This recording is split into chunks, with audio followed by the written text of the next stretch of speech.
Hi, my name is Zach Chairez, and I'm currently a PhD student in the Department of Mathematics, and the title of my poster is A Self-Consistent Field Iteration for a Supervised Feature Selection Model. Now, my current research delves in the realm of machine learning and artificial intelligence, and I'm currently working on a major problem within machine learning known as feature selection. And here's a common example.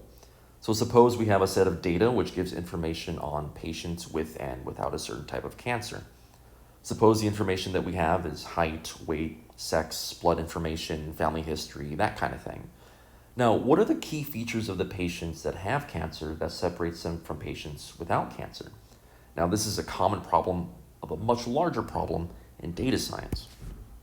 And recently, a novel feature selection model was proposed. And here in this model, we have a data set X, and we have something called a label matrix Y. So Y contains information about those classes, right? So it'll associate all of the data with, do they have cancer? Do they not have cancer? Do they have diabetes? Do they not have diabetes? That kind of thing. So here in this model, what we're looking for are these two matrices, W and theta. W tries to relate the data X to our label matrix Y.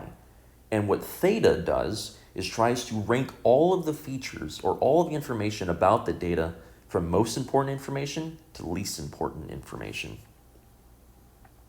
So what we plan on doing is trying to find W and theta in this alternating fashion. Now, what we really want to pay attention to is what's going on here whenever we're looking for W.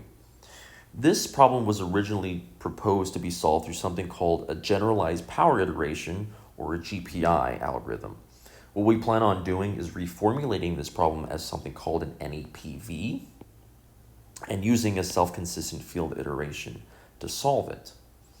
So reformulating this problem as an NEPV brings us over here.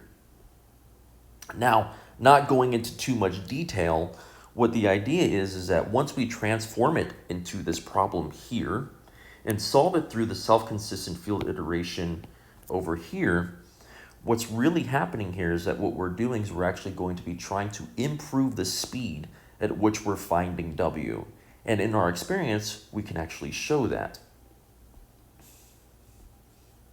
So what we did was we took our proposed algorithm, FSOR, using SCF. We also tested it against FSOR with the GPI algorithm against these other state-of-the-art feature selection methods. We tested all these feature selection methods along with these real-world data sets.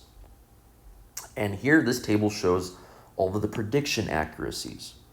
So as here's FSOR SCF down here at the bottom.